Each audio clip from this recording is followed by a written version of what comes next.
Merhabalar, ben Huri. Huri Tek Mutfak'ta kanalıma mutfağıma hoş geldiniz. Kabak sevmeyenlerin bile bayılarak yiyebileceği muhteşem bir tarif ile geldim. Tarifimize hiç bekletmeden direkt başlayalım. 4 adet yıkanmış kabağım var. Evet, kullandığımız kabakların ince ve orta boy olmasına dikkat edelim. Baş taraflarını keserek temizledim. Ortadan ikiye kesiyorum. Evet, kabakları videoda görüldüğü gibi keselim.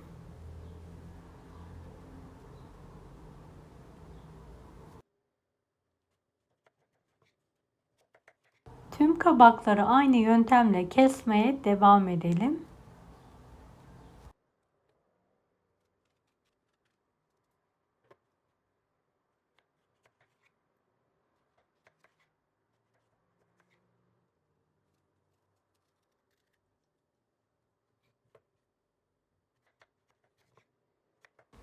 Videomu izlerken buraya kadar geldiyseniz yorum kısmına herhangi bir emoji bırakırsanız bana destek olmak için sevinirim. Bulamak için 2 yemek kaşığı un, 3 yemek kaşığı mısır unu,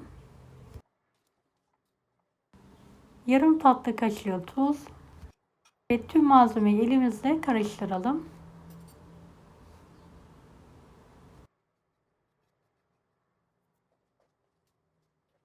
2 adet tam yumurta. Yumurtaya biraz tuz ekleyerek çırpalım. Kabakların üzerine bir miktar tuz serpelim.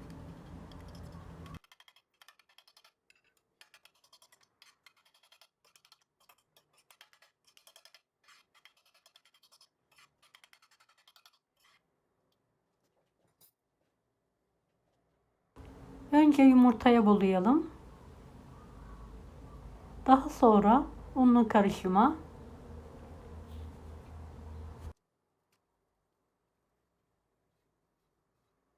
tüm kabakları aynı işlemi yapmaya devam edelim.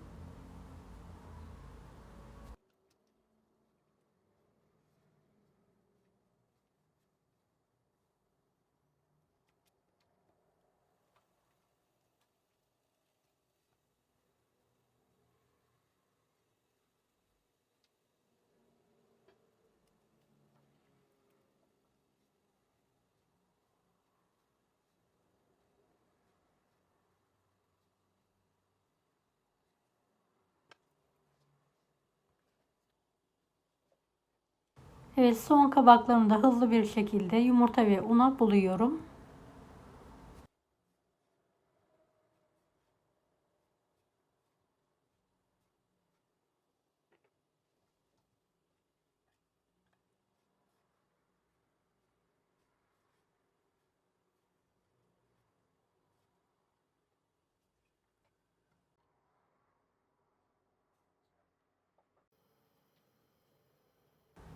Kabakları kızgın yağın içine alalım.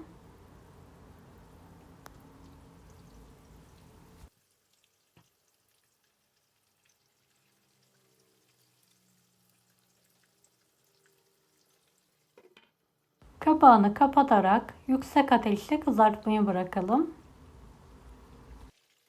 Kızaran kabakları ters çevirelim ve diğer tarafları da kızartalım.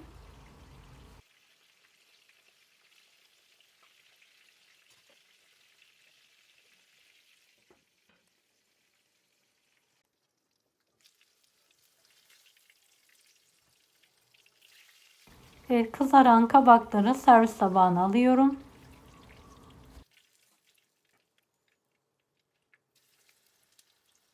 Kalanları da aynı yöntemle kızartmaya devam ediyorum.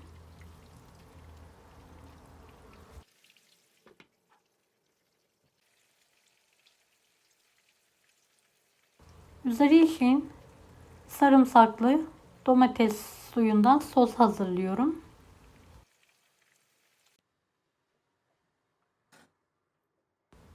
Evet, kabaklarım artık hazır. Üzerine domates sosunu gezdirerek yemeğe ve ikrama hazırlıyorum.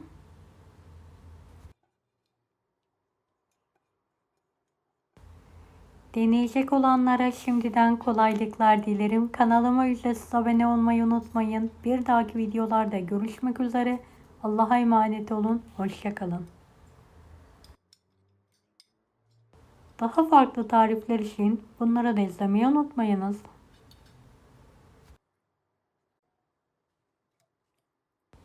Afiyet şifa olsun herkese.